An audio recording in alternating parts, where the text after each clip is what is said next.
Hi friends, hope you are doing well. I'm Dr. Ganguly. Welcome to my channel. So today I'm going to talk about the things you need to actually survive in the Indian Institute of Technologies, the IITs, and similar institutions in the Indian setting. Specifically, I'm going to talk about B.Tech degree students. Now, what often happens is that when you get into these institutions, and I'm telling you from my own experience when I got through JE, is that you are kind of a hero, a celebrity in your own locality where you live and where your parents live. And many people actually think of you as a role model student and so on.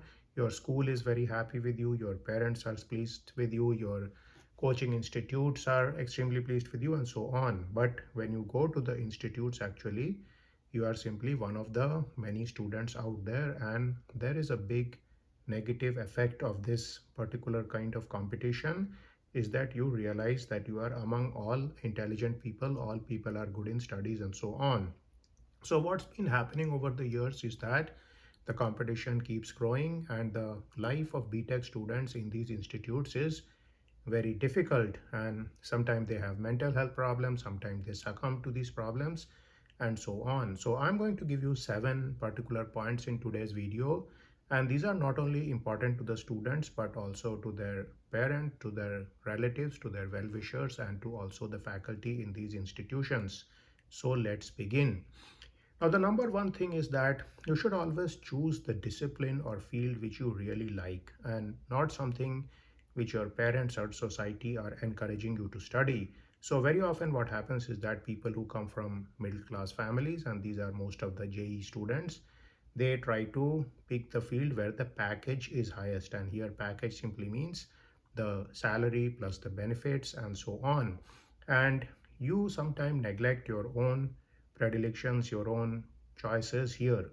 So, for example, if somebody is very good in chemistry but not so good in physics or math, he may still clear JE, but it's not a good idea for him to study disciplines where there is too much math or physics involved. For example, mechanical engineering or such fields, or computer science for that matter, which is largely mathematical.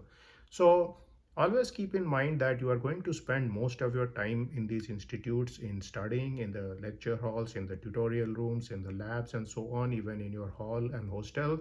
You are going to be studying most of the time, and therefore, a large proportion of your life is going to be spent in that particular subject. So, maybe if you are good in chemistry, think about taking chemical engineering or material science, even if you have got a high JE rank. So, don't simply go by your JE rank here. Now, of course, this is a thing which is easier to say than do because the pressures of society are very strong. So that's something you have to factor in.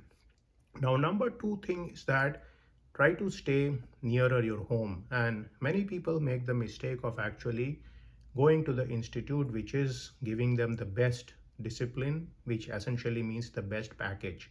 And what happens is that you may land up in an institute which is very far away from your home, which has a very different culture and so on. And this is specifically important for people from small town for whom actually a big move, for example, if you are moving all the way from Delhi to Chennai or maybe from Patna to Mumbai, then this kind of culture shock may be too much for you.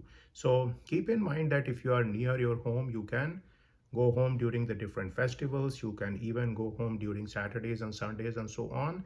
And this is going to greatly mitigate the stress which you have in your life, especially during the period when you just join the institute, when there may be ragging and such things going on, though these have been banned. Unfortunately, some nefarious students are there who are practicing these things. So in any case, what happens is that if you are close to your family, then the chances of your having serious problems related to mental health are less. Now, the number three issue is make one or more friends. And this is again something which is easier said than done because what often happens is that the competition in these institutes is very high. And so people are not really friendly, they are friendly in a superficial sense. So you have to figure out some people who are actually going to be your friends. These may be people who with whom you have a shared wavelength, maybe you come from the same background, same community, and you may be able to get along well with them. And you should also involve your parents and your friends in such a situation that they know of the different people involved. So tell your parents about your friends, tell your parents about your friends, and so on. Now, the fourth issue has to do with avoiding toxic competition. And this has been going on at the institutes for a very long time. Even when I was a student, people were very much obsessed with JE ranks. So there were actually some people who thought that because they had very high JE ranks, maybe in the 10s, maybe in the 20s, and so on, they do not want to talk to people who have JE ranks lower than them, and so on. And this particular problem continues, and with the growth of affirmative action and these measures, it has become really difficult for many people to survive in these institutes, because what often happens is that people cluster themselves according to their JE ranks and so on.